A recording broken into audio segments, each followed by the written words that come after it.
Steve Harvey had hosted Family Feud for 31 years, and in that time he had developed a practice ability to maintain his host persona even during deeply emotional moments. But on a crisp October afternoon in 2026, a 52-year-old man named Marcus Johnson would explain how he beat odds so astronomical, so seemingly impossible, and in such a profound way that involved both devastating loss and miraculous triumph, that Steve would literally remove his microphone, sit on the podium, and sit down on the stage floor to simply listen as a human being rather than as a host.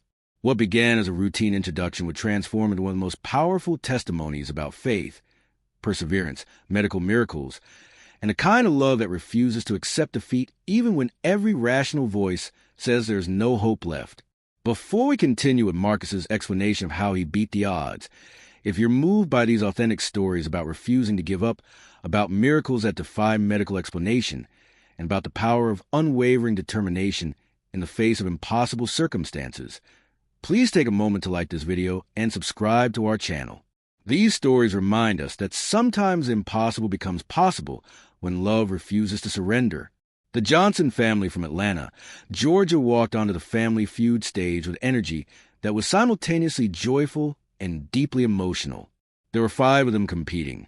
Marcus, age 52, his wife Angela, who was 50, their son Terrence, who was 28, their daughter Jasmine, who was 25, and Marcus's brother Isaiah, who was 48. What was immediately striking about the family was the way they surrounded Marcus with visible protectiveness and pride, as though they were still amazed he was standing there with them. Marcus himself was a tall, dignified man with graying hair, moving with slight stiffness but radiating quiet strength. Around his neck, he wore a simple gold cross, which he touched periodically as though drawing strength from it. During the family introductions, Steve worked his way down the line with his characteristic warmth. When he reached Marcus, Steve asked the standard questions about family and occupation. Marcus's voice was deep and steady when he answered, "I'm a high school principal, Mr. Harvey. Been working in education for 29 years. My wife Angela and I have 2 incredible children, and my brother Isaiah is my best friend. I'm blessed beyond measure to be standing here today with my family." Something in the way Marcus said, "blessed be standing here," caught Steve's attention. It wasn't just the typical gratitude contestants expressed. There was a weight to it, a deeper meaning. "Mr. Johnson, when you say you're blessed to be standing here, it feels like there's a story behind that. Am I right?" Marcus smiled, a complex expression that held both pain and joy. "There is indeed a story, Mr. Harvey. Quite a story, actually, but I don't want to dominate the introductions with it." Steve, his instincts honed by 3 decades of reading people, made a decision. "Sir, something tells me your story is one that needs to be heard. If you're comfortable sharing, I'd be honored to listen. And I think everyone here would too." Marcus looked at his family, and Angela nodded encouragingly while wiping away tears that had already started forming. Terrence and Jasmine both looked emotional already, clearly knowing what their father was about to share. Marcus took a breath and began. 8 years ago, I was diagnosed with ALS, amyotrophic lateral sclerosis, also known as Lou Gehrig's disease. It's a progressive neurodegenerative disease that destroys nerve cells in the brain and spinal cord. It's terminal. There's no cure. The average life expectancy after diagnosis is 2 to 5 years. The doctors told me I would progressively lose the ability to move, to speak, to swallow, to breathe. They told me to get my affairs in order and prepare my family for my death. The studio fell into immediate, shocked silence. Steve's face showed the impact of Marcus's words, the recognition of what ALS meant. ALS was a disease that had taken Lou Gehrig, Stephen Hawking, and thousands of others. It was brutal, progressive, and invariably fatal. Marcus continued, his voice steady. "At the time of my diagnosis, I was 44 years old. My son was 20. My daughter was 17. I was in the prime of my career, healthy, active, and suddenly I was given a death sentence with a timeline of a few years at most." Marcus paused, emotion creeping into his steady voice.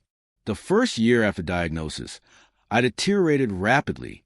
I lost function in my hands. Couldn't write, couldn't type, couldn't button my own shirts. My speech became slurred. I started using a cane, then a walker, then a wheelchair, I watched myself disappear piece by piece while my family watched helplessly. The doctor said this progression was typical, that I was following the expected disease course, and that I should prepare for the end. The audience sat in sorrowful silence, many people already crying at the image of the strong man being destroyed by a merciless disease. Angela, standing beside her husband, was openly weeping. Marcus pressed on. 2 years after my diagnosis, I couldn't walk at all. I couldn't feed myself. My speech was nearly incomprehensible. I could barely swallow. I was on a feeding tube, using a computer to communicate, because my voice was almost gone. The doctor said I probably had less than a year left.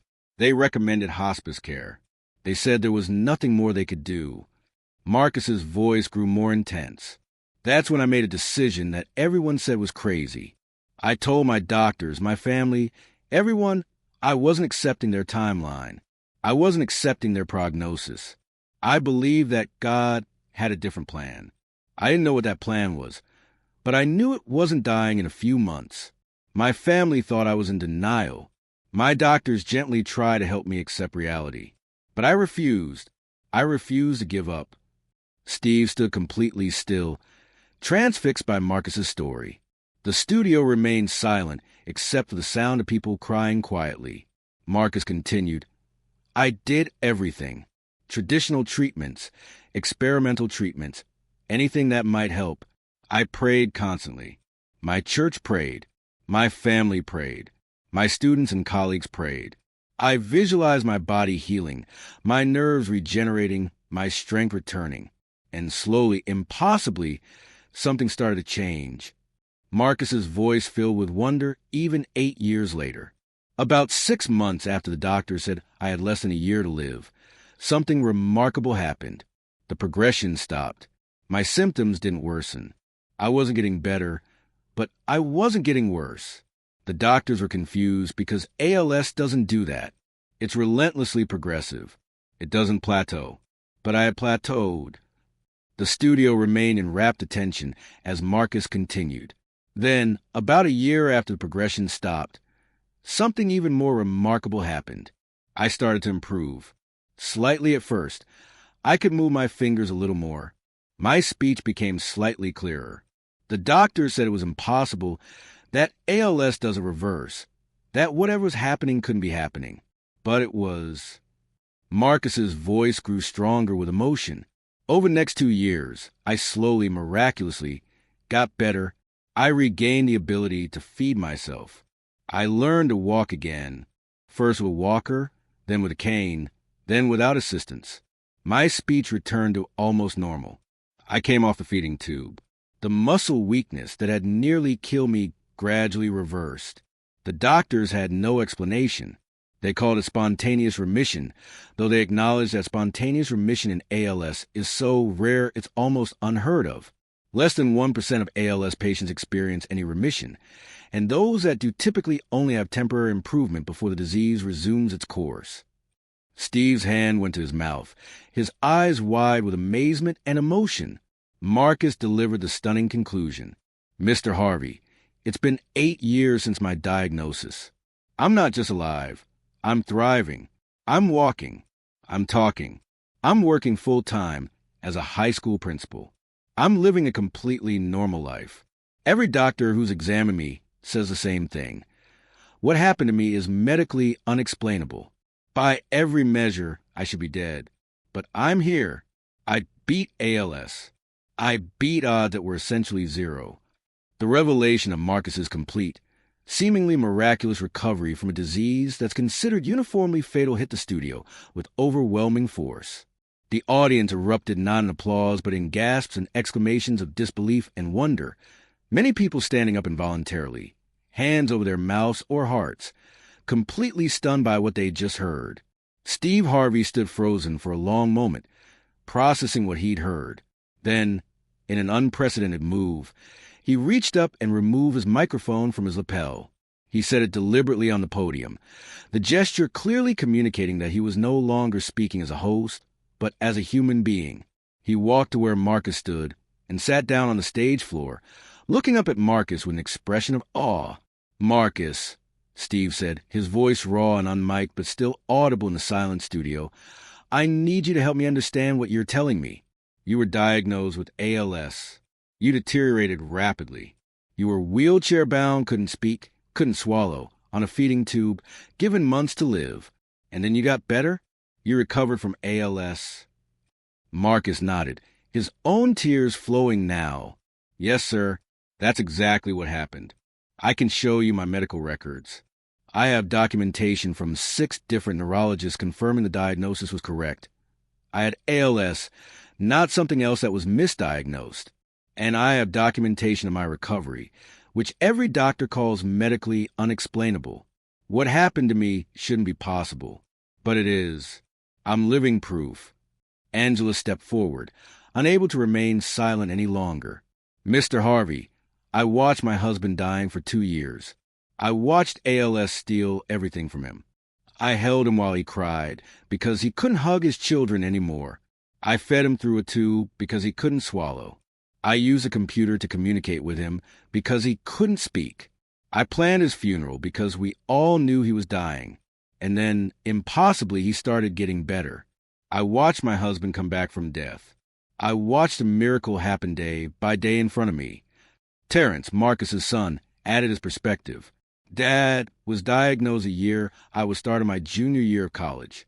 By the time I graduated 2 years later, Dad was in a wheelchair and could barely communicate. I remember my graduation day. Dad was there in his wheelchair, and I knew he probably wouldn't be alive for my wedding someday. I mourned my father while he was still living, and then he got better. He walked me down the aisle when I got married 3 years ago. He's held his grandchildren, my kids, something we never thought would happen. He's lived to see things we were certain he'd miss." Jasmine, Marcus's daughter, was sobbing openly. "I was 17 when Dad was diagnosed. My senior year of high school, my college years, my early 20s, all of it was shadowed by watching my father slowly die. When I graduated from medical school last year. Yes, watching Dad's journey inspired me to become a doctor. Dad walked across the stage with me to receive my diploma. The man who was supposed to be dead years ago walked with me at my medical school graduation. That's not just beating the odds, that's a miracle."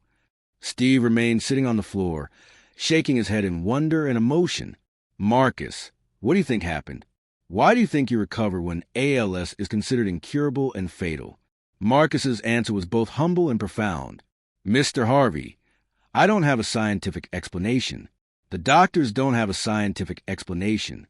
But I know what I believe. I believe in the power of faith, the power of prayer, the power of refusing to surrender even when everything rational says there's no hope.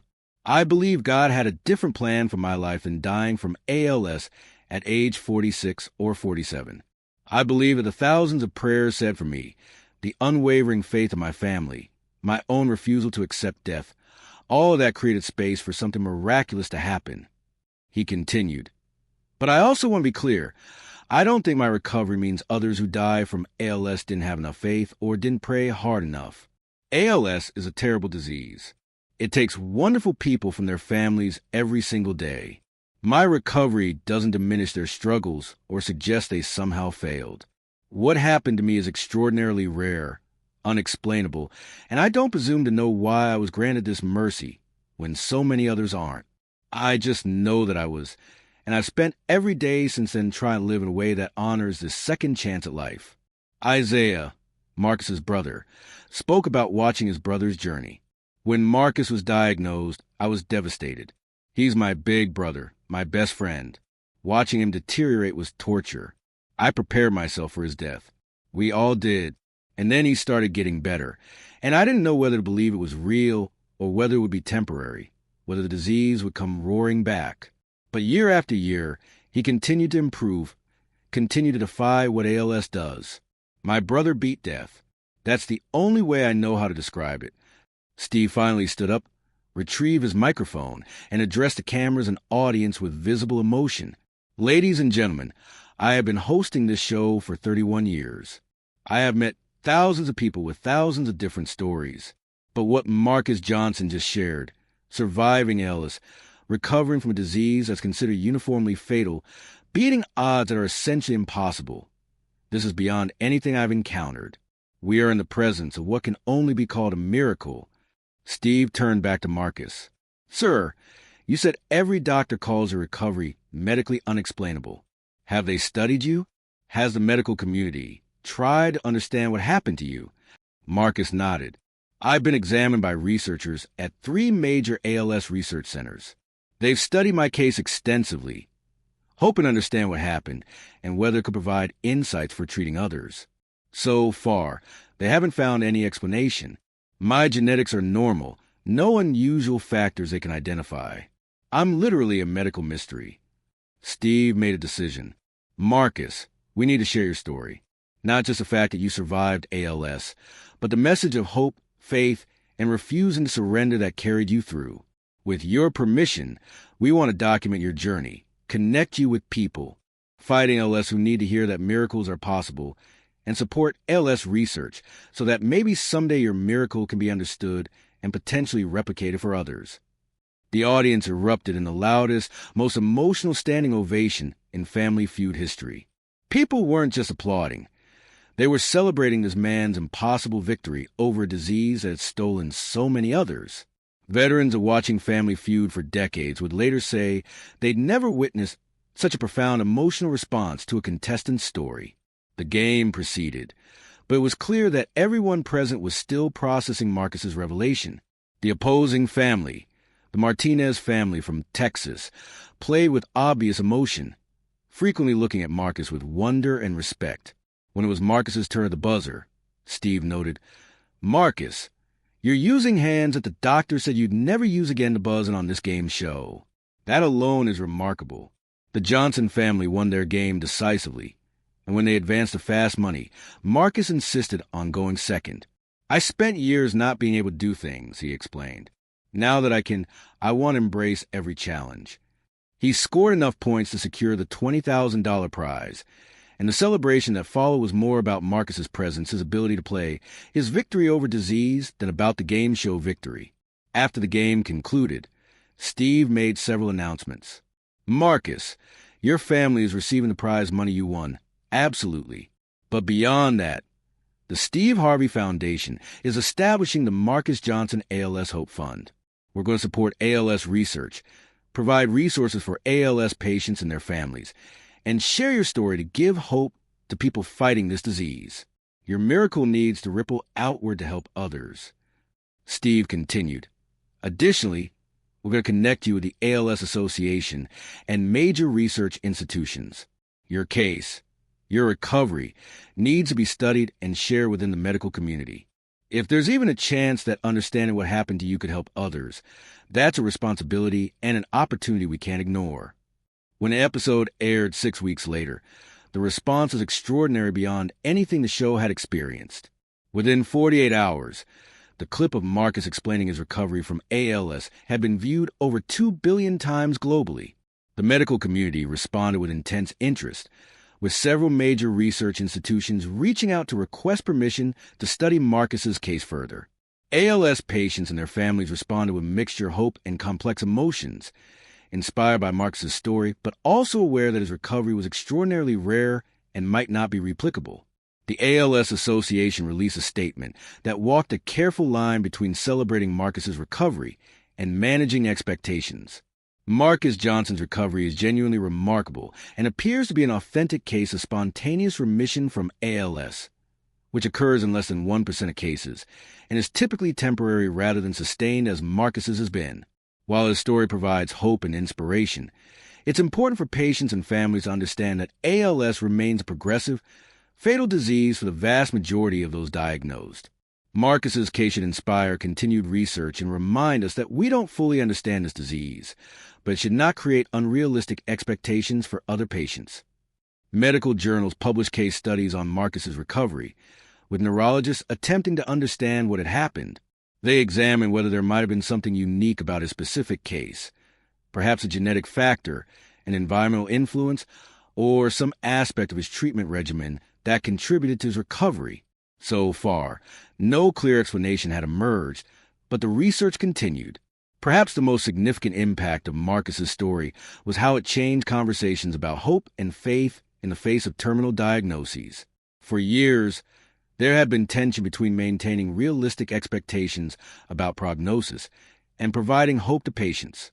Marcus's case illustrated that sometimes the statistically impossible does happen, that refusing to surrender can coexist with accepting reality, and that faith and medicine aren't necessarily in opposition. 6 months after his Family Feud appearance, Marcus spoke at a major ALS conference, addressing both researchers and patients. "I want to be very clear about something," Marcus told the audience. "My recovery doesn't mean everyone with ALS will recover. It doesn't mean that if you just have enough faith or fight hard enough, you'll beat this disease. ALS is devastating and cruel, and it takes wonderful people despite their faith, their fight, their hope. I don't understand why I recovered when so many others don't. I carry some guilt about that," Marcus continued. "But I also believe my story serves a purpose beyond just my personal survival. It reminds us that we don't fully understand ALS, that there's still so much to learn, that we need to keep researching and fighting for treatments and eventually a cure. It reminds us that hope isn't foolish, that sometimes refusing to surrender opens up possibilities we couldn't have imagined. And it reminds us that every day of life is precious, that we should never take for granted our ability to move, to speak, to breathe, to be with the people we love." The Marcus Johnson ALS Hope Fund grew rapidly, raising over $40 million in its first year. The fund supported cutting-edge ALS research, provided financial assistance to ALS patients and families, funded caregiver support services, and created educational resources about ALS for medical professionals and the general public. Marcus became actively involved in the fund, using his platform to raise awareness and advocate for increased research funding. 1 year after his Family Feud appearance, Marcus's medical team published a comprehensive case study of his recovery in a major medical journal. The paper concluded that Marcus's case represented an extremely rare instance of sustained spontaneous remission in ALS that defies current understanding of disease progression and suggests factors influencing disease course that remain to be identified. The paper called for increased research into cases of ALS remission, however rare, as they might provide crucial insights into disease mechanisms. 3 years after his appearance, Marcus remained healthy and active, continuing to work as a high school principal and living a completely normal life. His annual neurological examinations showed no signs of ALS progression or recurrence. He had far exceeded the average survival time for ALS patients and was living without any significant disability. "Every morning I wake up and I can move my body, speak clearly, breathe easily. I'm grateful," Marcus shared. "I never take a single day for granted. I know how precious this is because I've experienced what it's like to lose it."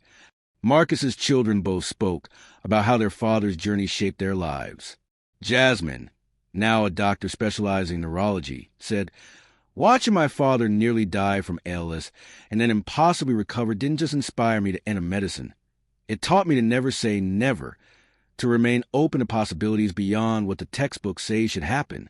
I treat my patients with the hope that sometimes the impossible becomes possible while also being realistic about probabilities." Terrence, who became a high school counselor following his father's educational footsteps, shared, "Dad's recovery taught me that giving up isn't mandatory even when circumstances seem hopeless. I work with kids facing difficult situations, and I share Dad's story to show them that sometimes fighting when everything says you should surrender is exactly what creates the opening for something miraculous to happen."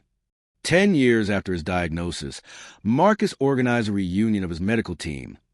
The doctors who had diagnosed him treated him and told him he was dying. At the reunion, captured for a documentary about his case, Marcus thanked each of them for their care and honesty, while also celebrating that their dire prognosis had been wrong. One of his neurologists, Dr. Sarah Chun, spoke emotionally.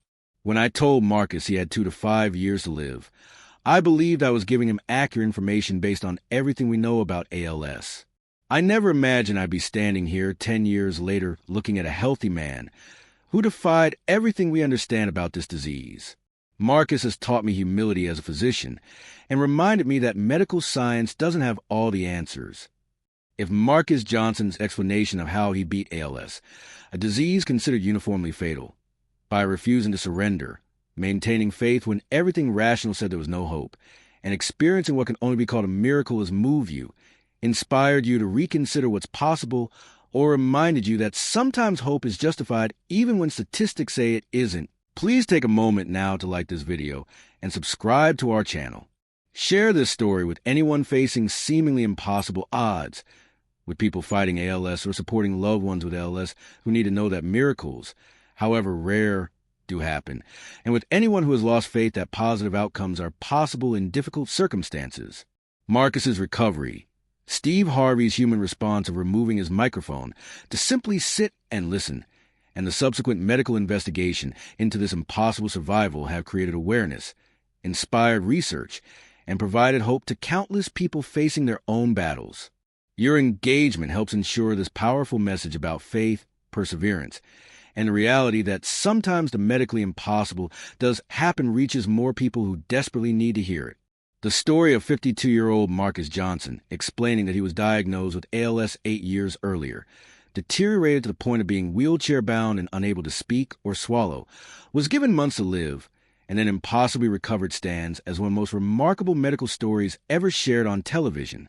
His complete reversal of a disease that's considered uniformly fatal, documented by multiple neurologists and confirmed as genuine ALS rather than misdiagnosis, represents something that medical science cannot currently explain, but cannot deny.